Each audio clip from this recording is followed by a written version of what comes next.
VIP clothing share హోల్డర్స్కి అయితే ఒక good news చెప్పుకోవాలి. ఎందుకంటే కంపెనీ కొద్దిసేపటి క్రితమే తెలియజేసింది జొమాటోలో ఒక పెద్ద కాంట్రాక్ట్ గెలుపొందినట్టుగా. ఇది ఖచ్చితంగా కంపెనీకి అయితే గుడ్ న్యూస్ అనే చెప్పుకోవచ్చు.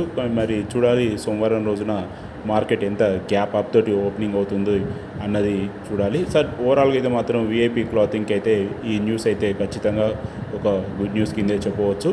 అందులో ఎటువంటి సందేహం అయితే లేదు. ముతూట్ ఫైనాన్స్ షేర్ హోల్డర్స్కి అయితే ఒక బ్యాడ్ న్యూస్ కింద చెప్పుకోవాలి. మీ అందరికీ తెలుసు, నిన్న ఆర్బీఐ ప్రకటించిన రేట్ ఆఫ్ ఇంట్రెస్ట్ ఒక డిసిజన్ తోటి, అదేవిధంగా గోల్డ్ లోన్ మీద కొత్త నిబంధనలు తీసుకురాబోతున్నట్లుగా వీళ్ళు తెలియజేయడం ద్వారా ఈ షేరు చాలా వరకు నష్టపోతుంది. దాదాపు 3 నెలల కనిష్ట స్థాయిలో ప్రస్తుతం ట్రేడ్ అవుతుంది. దాదాపు 8% నష్టపోయి షేర్ అయితే 1965 వద్ద ట్రేడ్ అవుతుంది. మరి చూడాలి రేపు సోమవారం రోజున ఎంత గ్యాప్ డౌన్తో ఓపెన్ అవుతుందన్నది. అదేవిధంగా అపోలో షేర్ హోల్డర్స్కి అయితే కంపెనీ ఒక గుడ్ న్యూస్ చెప్పింది.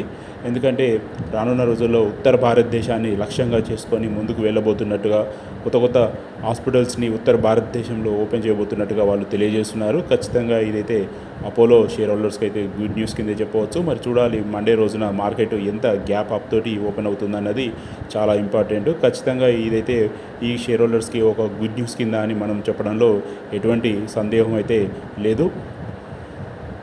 అదేవిధంగా ఓలా ఎలక్ట్రికల్ షేర్కి సంబంధించి ఒక గుడ్ న్యూస్ అయితే కంపెనీ ఇచ్చింది. ఓలా ఎలక్ట్రికల్ ఫ్యూచర్ ఫ్యాక్టరీ నుండి మొదటిసారిగా రోడ్ స్టార్ ఎక్స్ని ప్రారంభించబోతున్నట్టుగా వీళ్ళు తెలియజేస్తున్నారు. అదేవిధంగా ఈ స్టాక్స్ కూడా అన్నీ కూడా డిస్ట్రిబ్యూటర్కి ట్రాన్స్పోర్ట్ స్టార్ట్ అయినట్టు కూడా వీళ్ళు చెబుతున్నారు. ఇది ఖచ్చితంగా ఓలా ఎలక్ట్రిక్ షేర్ హోల్డర్స్కి అయితే ఒక గుడ్ న్యూస్ కిందే మనం చెప్పవచ్చు. మరి చూడాలి రేపు మండే రోజున ఈ షేరు ప్రాఫిట్లో ట్రేడ్ అవుతుందా, లాస్లో ట్రేడ్ అవుతుందా ఈ న్యూస్ని చూసి. బట్ మ్యాక్సిమం ప్రాఫిట్లో ట్రేడ్ అయ్యే అవకాశాలు, అంటే గ్యాప్ అప్ తోటే ఉండొచ్చు.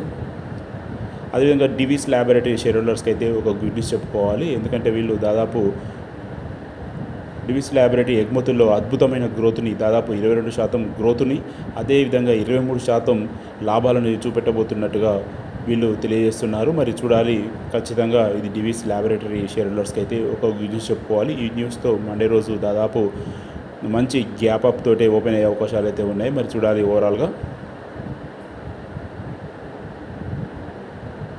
అదేవిధంగా మనకి కంటైనర్ కార్పొరేషన్ వారికి కూడా అద్భుతమైన పర్ఫార్మెన్స్ ఇవ్వబోతున్నట్టుగా వీళ్ళు చెప్తున్నారు.